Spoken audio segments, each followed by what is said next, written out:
Hi everyone, hope you will be safe and sound. Let's know about imperative sentences, how to change imperative sentences into passive voice. For the lecture ki bamanga imperative sentences ka or imperative sentences satawele ki au da bamanda active voice na passive voice ta sang change ka kuma rules ba paki use ka. Clear?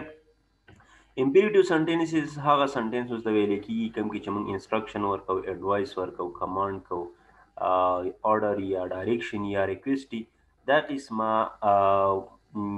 instruction شو advice شو command شو order شو direction شو request ورکو دي قسمه sentences ته ویل کیږي imperative sentences clear اوس راځو چې د منګه جوسیو سنټنسز یا ډایرکټیو سنټنسز هم ویلې شو او همغه کامنلی امپیریټیو سنټنسز یوز کو نو دا به څنګه د اکټیو وایس نه پیسیو وایس ته چینج کو تاسو په هر ایگزام کې په هر ټیسټ کې ورته نه کم از کم یو دوه ایم سی کیوز مست وي نو پازیټیو امپیریټیو دی به نیگیټیو دی ټایپس دی خو لکه پازیټیو امپیریټیو به مونږه څنګه چینج کو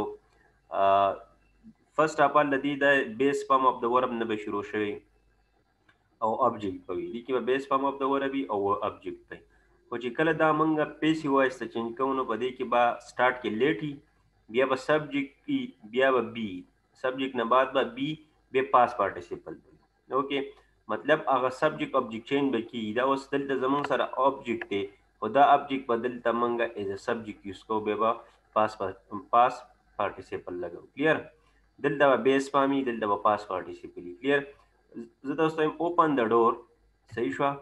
د تاسو ته ما څه درکو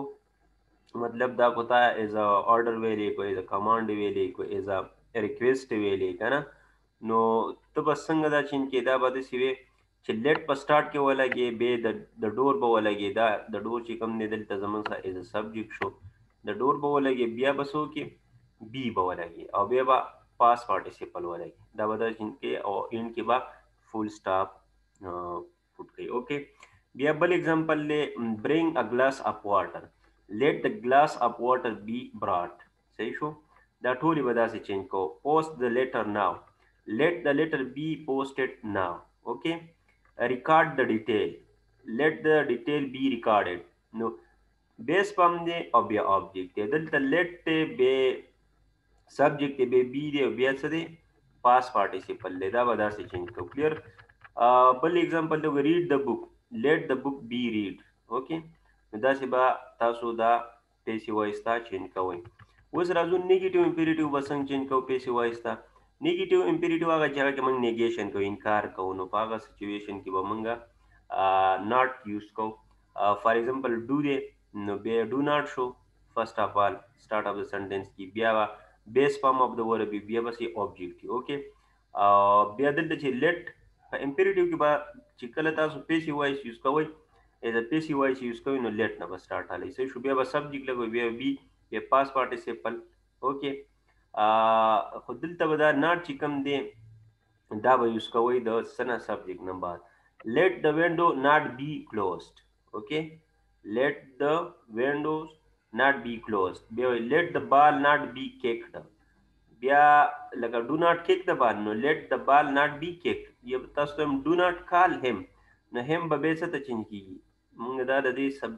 objective case سره دی به subjective case سره نو subjective case د he هم څه دی he let he not be called okay do not knock at the door let the door not be okay let the door not be